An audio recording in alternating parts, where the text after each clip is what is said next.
Welcome back to the next Appraisal Tool modules. This module addresses question 21.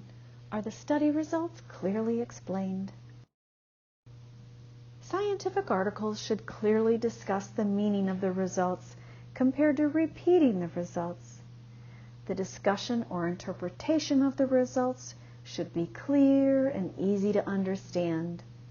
A discussion of the results should be consistent or have a logical flow with the study purpose and the framework used by the researcher.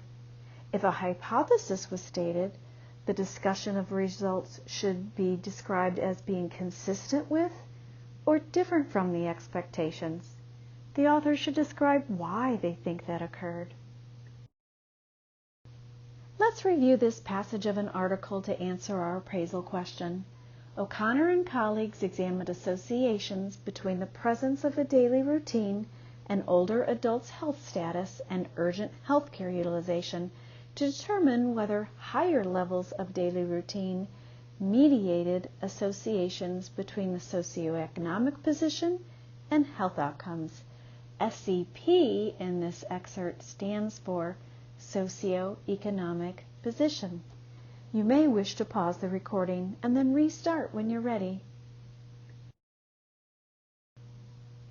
Formulating an appraisal response to this passage, the answer is yes.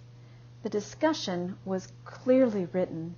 The authors tied the results back to the hypothesis and expanded the reader's understanding of the results rather than merely restating the results. Congratulations! You successfully completed this module. You may return to the main menu or continue to other appraisal modules and the next EBP course.